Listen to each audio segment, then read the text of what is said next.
Au moins 10 morts et plus de 20 disparus. Ça, c'est le bilan des violentes émeutes qui secouent l'Indonésie depuis fin août. Ces images, vous les avez peut-être déjà vues, mais elles ne disent rien du pourquoi. Comment on en est arrivé à cette situation ? Déjà pour rappel, l'Indonésie c'est le 4e pays le plus peuplé de la planète, avec 284 millions d'habitants. Et c'est un archipel composé de près de 17 000 îles. C'est aussi la première économie d'Asie du Sud-Est, et pourtant le pays fait face à plusieurs crises en même temps. Déjà un coût de la vie élevé, mais aussi un important taux de chômage chez les jeunes. Vient s'ajouter un profond sentiment d'inégalité, notamment vis-à-vis des députés. Car les 580 députés qui composent le Parlement du pays gagnent plus de 5 000 € par mois, soit environ 30 fois le salaire minimum national. Et ils sont nombreux à montrer leur mode de vie luxueux sur les réseaux sociaux. Le 25 août dernier a été annoncé que leur indemnité logement serait augmentée à 2 600 €, soit environ 10 fois le salaire minimum dans la capitale Jakarta, où est situé le Parlement. Et ça, c'est vraiment pas passé.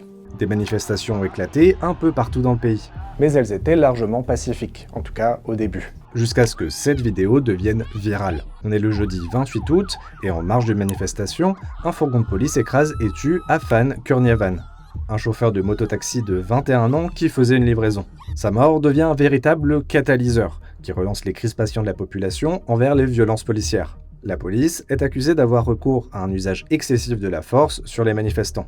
Car le fourgon appartenait à la Brimob, une unité paramilitaire de la police indonésienne, connue notamment pour ce qu'il s'était passé en 2022.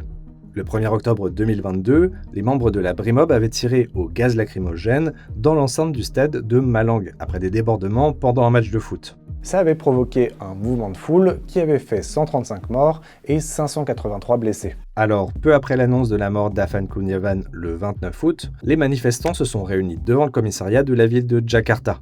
La même nuit, le Parlement régional de Makassar est incendié. On dénombre 3 morts qui se trouvaient à l'intérieur quand le feu s'est propagé.